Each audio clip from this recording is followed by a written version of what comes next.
Isang mapagpalang araw na naman mga idol. Welcome na naman sa isang episode ng Moto Features at ang ibibida nating motor, walang iba kundi si Suzuki Raider R150. Sulit pa nga ba ito bilhin ngayon 2025? Alamin natin yan sa video na to. Welcome to Haji Moto Vlogs. Let's go!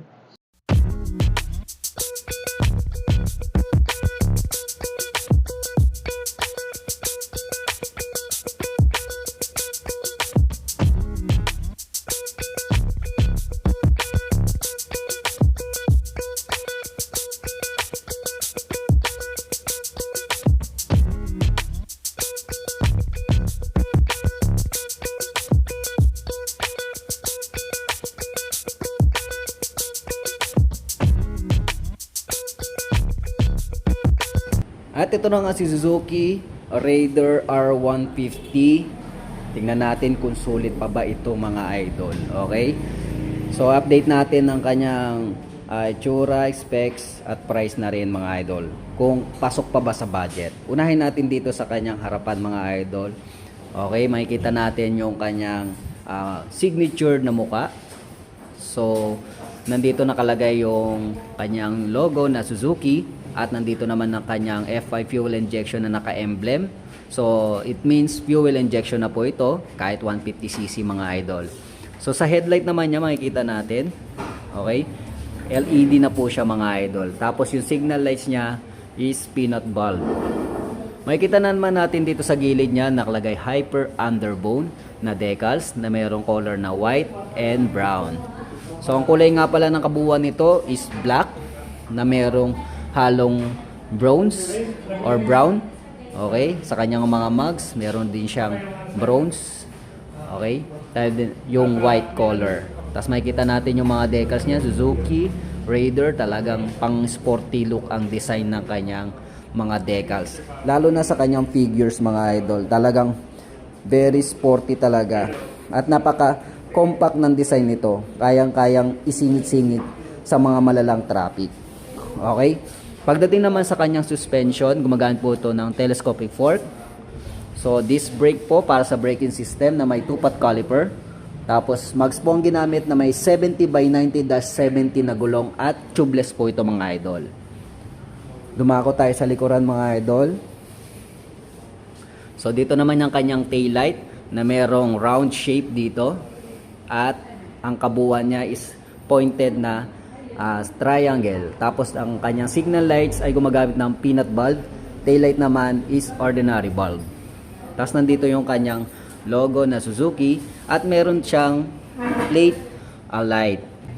Tapos nandito yung kanyang back fender na naka-intact, dito yung kanyang plate holder. Then pagdating naman sa kanyang suspension, gumagamit po siya ng center shock or monoshock absorber. Then mugs po ang ginamit niya. Disc brake po siya sa kanyang braking system na mayroon sukat na gulong na 80/90-17. Okay? Then sa gilid naman mga idol, makikita natin yung kanyang hatak na ginagamit dito is chain. Okay? So meron po siyang chain drive na gumagamit ng sprocket and engine sprocket. Alright? Tapos ang kagandahan nito, meron sporty look na design na kanyang cover dito sa kanyang chain. Maganda rin yung kanyang yung pillion footrest niya. Napaka-sporty rin. Okay? Tapos dito makikita yung kanyang cambio. Okay? So 6-speed. Okay. 6-speed po para sa manual transmission niya. Then makikita pala natin yung DOHC and 4 bulbs. So dual overhead cam po siya at 4 bulbs po ang gamit niya dito na hindi ka na mabibitin sa hatak. Okay? So meron po siyang twin spar frame. Advanced talaga itong Suzuki. So, sulit na sulit pa rin. Okay? Then, sa kabila naman, yung mga decals na nakalagay doon sa kabila is nandito rin. Okay? Yung mga information ng Suzuki, nandito pa rin. And then, yung Raider na kanyang 6-speed manual, nandito pa rin. Okay? So, nandito yung kanyang kickstarter na kung saan halobat o humina ang baterya mo, malaking tulong ito. Ito naman yung kanyang brake pedal. Tapos nandito naman yung kanyang muffler mga idol na may cover na metal. Okay? Tapos meron siyang color na silver. Okay?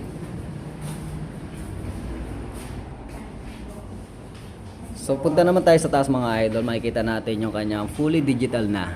Okay, mas accurate ang mga meter at gauge na dapat mo malaman dito. So meron siyang selector dito na select and adjust. De pagdating sa susian naman mga idol, makikita natin na integrated shutter lock key. Okay, merong mismo ang susian ay may takip. Okay, so napaka-convenient at napaka-safe nito gamitin. So makikita natin yung handle niya, sporty look din. Yan. So hindi po siya naka-upright, naka-down siya or mababa po siya, pang sporty, pang racing talagang disenyo niya. Okay? So sa button and switches naman mga idol, meron po siyang on and off ng headlight, high and low, turn lights, then busina. Tapos dito naman is electric starter button lamang. Sa controls naman mga idol, makikita natin meron po siyang throttle control with brake lever sa unahan. Okay, na may bar end. Tapos, ito naman yung kanyang hand grip na may clutch lever. Dahil ito ay manual transmission na kung saan meron po siyang clutch at cambio. Okay? So, dito naman makikita natin yung logo ng Suzuki sa kanyang body frame. Then, meron ditong parang design niya na grills. Ito yung parang hingahan ng hangin. Okay? Kaso compartment naman mga idol, yan, meron siyang hotdog compartment or dildo compartment. So kasyang-kasya ang compartment na hotdog dito, sandwich, anything, no? So pwede na rin kasi wala. Then pagdating naman dito ay sa kanyang upuan, kalmot po sa traction. Ito. Yan, kaya-kayang pusa yan. So yung kanyang upuan, manipis siya. So design talaga siya pang racing siya mga idol. So kaya siya fit para sa may average height na Pinoy kasi napaka-compact ng kanyang design dito. Hindi siya bukakang-bukaka. Okay? So dito pala makikita natin yung kanyang susian. So kunin natin yung susi.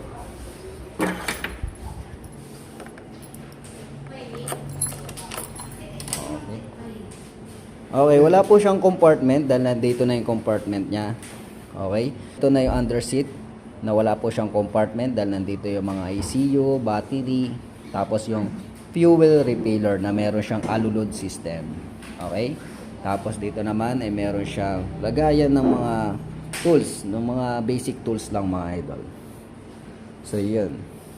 So pag-usapan naman natin ang kanyang seat height at kung pasok ba ito sa mga may height na average height na Pinoy katulad ko. So ako nga pala is meron pong 5'4" in height. So pasok para sa 5'4" in height na katulad ko mga idol. So underpone po siya, hindi po naka-upright yung position niya ng kanyang handle. So nakababa po siya kasi pang racing nga ito mga idol. So pagdating naman sa daily use naman mga idol, okay din naman siya. Kasi FI na po siya, matipid na po siya sa pagkonsumo ng gasolina. So pagdating sa singit-singit, sa malalang traffic, napaka-compact ng kanyang disenyo mga idol.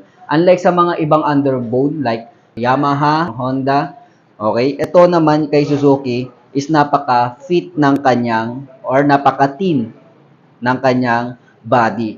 So kayang isingit-singit talaga mga idol, hindi ka malilate sa traffic. Okay? So, pagdating naman sa kanyang handle, okay naman po siya. Magaang po siya. At ang ano nga pala nito, transmission nito is manual transmission na kung saan gumagamit po to ng clutch and cambio. So, recommended naman ito sa mga baguhan na mag-ensanyo mabuti bago makipaghalibilo sa daan mga idol. At ito na nga mga idol, pag-usapan natin ang Raider R150 mga idol. So, ang cash nito via Guanzon, Santa Cruz, Zambales ay merong 123,900 pesos. Pagdating naman sa installment, down payment nito is 10,800 at ang 3 years monthly payment naman ito is nasa 6,216 na may rebate na 200 pesos. Dito lang po yan sa Guanzon, Santa Cruz, Zambales. At ayun na nga mga idol, para sa inyo, sulit pa ba o hindi? I-comment mo na yan para mapag-usapan na. At para tapusin ang video na to, huwag sanang kalimutan mag-subscribe at i-hit ang notification bell para lagi kang updated sa mga ganitong klaseng impormasyon tungkol sa mga bagong labas ng motor. At i-like at i-follow nyo na rin na ating munting page na Haji Motovlogs TV. Ito po si Haji from Haji Motovlogs. Thank you for watching. Peace out.